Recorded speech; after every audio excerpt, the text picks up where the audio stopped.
যে রাস্তাটা দেখতে পাচ্ছেন এটা সবচেয়ে ভয়ঙ্কর রাস্তা এখানকার। এখানে আসে আরেকটা ইন্টারেস্টিং জিনিস দেখলাম, যেটা হচ্ছে গাছের ডালে হচ্ছে প্লাস্টিক সুতা বাঁধানো। এগুলি করে রাখছিলেন, এই জায়গা থেকে নিয়ে চলে গেছে।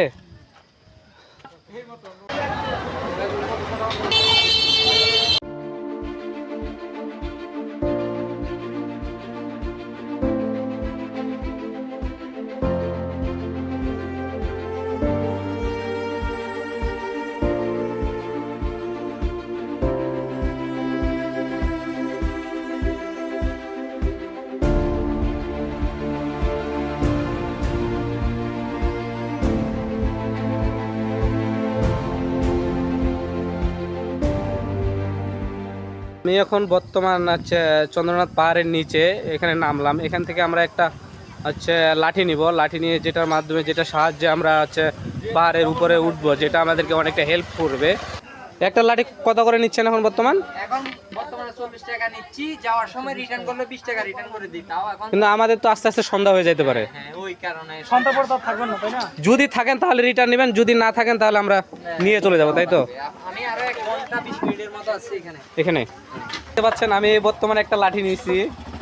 এটা এখান থেকে ভাড়া নিল আপনার 30 টাকা। আমাদের যদি না ছাড়েন তাহলে তুলেন না, যদি ছাড়ে দেন তাহলে তুলেন। আমার পিছনে যে গেটটি দেখতে পাচ্ছেন এটি মূলত হচ্ছে চন্দ্রনাথ ধামের প্রথম গেট।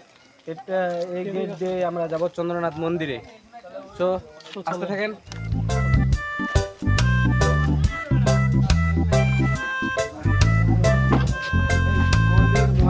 চন্দ্রনাথ ধাম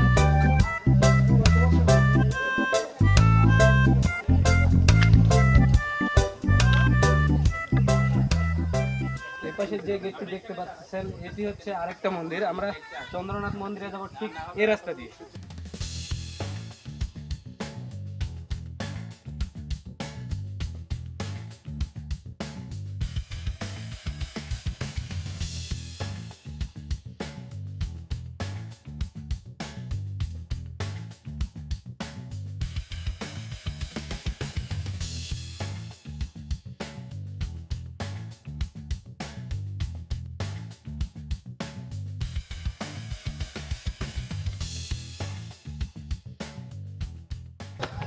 অনেকটা রাস্তা না, তো অনেক উপরে। তো গাইস একটু দেখেন, ঘামে আমাদের কি একটা অবস্থা হয়ে গেছে। অলরেডি আরও অনেকটা রাস্তা উপরে পাড়ি দেওয়ার লাগবে। তো ভিডিওটা দেখতে থাকেন আর চ্যানেলটা সবাই সাবস্ক্রাইব করে দেন। এই যে রাস্তাটা দেখতে পাচ্ছেন এটা সবচেয়ে ভয়ঙ্কর রাস্তা এখানকার। এই যে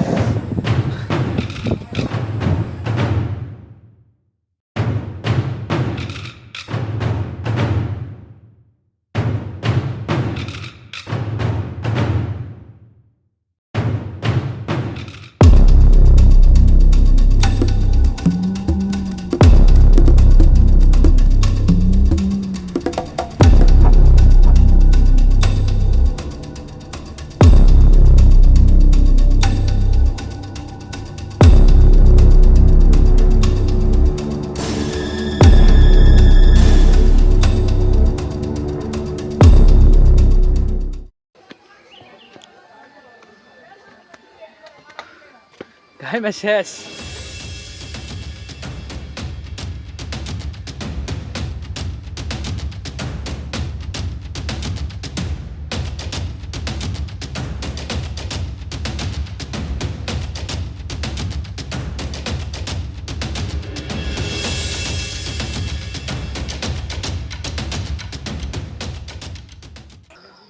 অবশেষে আমরা চলে আসলাম বিরূপক্ষ মন্দির। এখান থেকে আবার চন্দ্রনাথ মন্দির অনেকটা উপরে। এটাই হচ্ছে সেই বিরূপক্ষ মন্দির।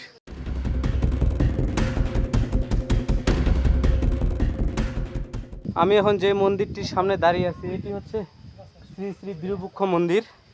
ঠিক এর অপর পাশে হচ্ছে চন্দ্রনাথ ধাম, অতএব চন্দ্রনাথ মন্দির। লাঠি কই রাখছিলেন, এই জায়গা থেকে নিয়ে চলে গেছে। ও ওই যারা মনে হয় লাঠি নিয়ে আসে নাই তারাই নিয়ে চলে গেছে, বুঝছেন।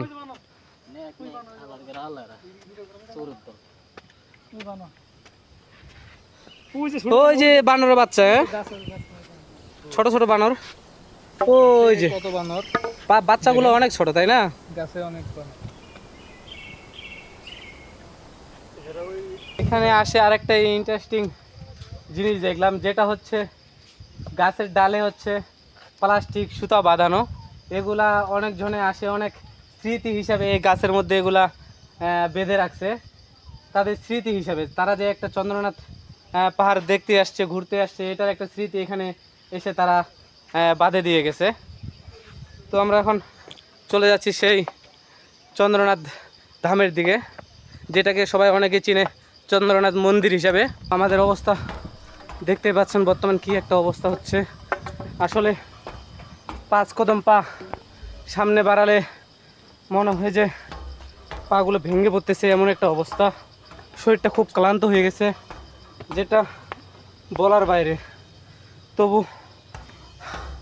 আপনাদের বিনোদন দেওয়ার জন্যই এই ভিডিওটা তৈরি করা। সামনে যে গেটটি দেখতে পেলেন, এটা হচ্ছে শ্রী শ্রী চন্দ্রনাথ মন্দির। এই মন্দিরের এটাই হচ্ছে গেট, মূল ফটক।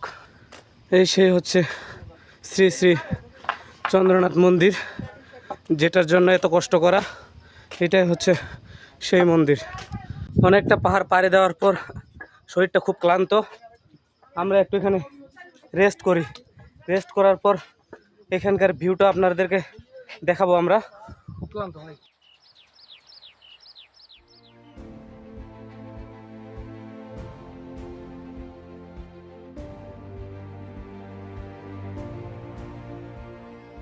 আমার পিছনে যে স্থাপনাটি দেখতেছেন, এটি হচ্ছে সেই মন্দির, শ্রী শ্রী চন্দ্রনাথ মন্দির বা চন্দ্রনাথ ধাম, যেটার জন্য আমরা এতটা পাহাড় পাড়ি দিয়ে আমরা উপরে উঠছি। এখানে উঠে আমাদের শরীরের অবস্থা দেখতেছেন কতটা আমরা ক্লান্ত, কিন্তু এখানে উঠার পর যে এখানকার যে প্রকৃতির যে আবহাওয়া, এটা এত সুন্দর লাগতেছে, এত মনোমুগ্ধকর লাগতেছে, যেন আমাদের নিচের যে কষ্টটা ছিল সেই কষ্টটা আমাদের দূর হয়ে গেছে।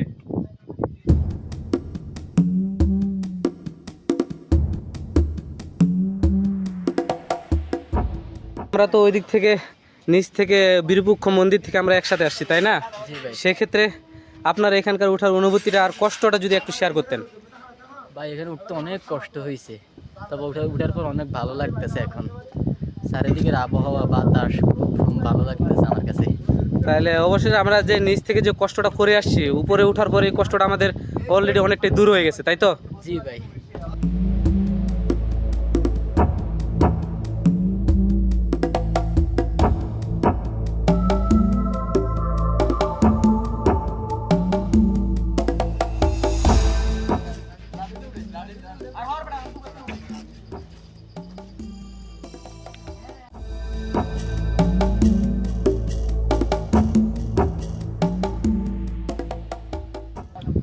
তো এটাই ছিল সেই শ্রী শ্রী চন্দ্রনাথ মন্দির।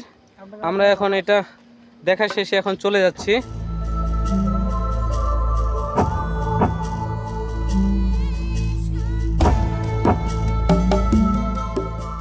সবাই চ্যানেলটি সাবস্ক্রাইব করে দিবেন। সবাই ভালো থাকবেন, সুস্থ থাকবেন। আল্লাহ হাফেজ।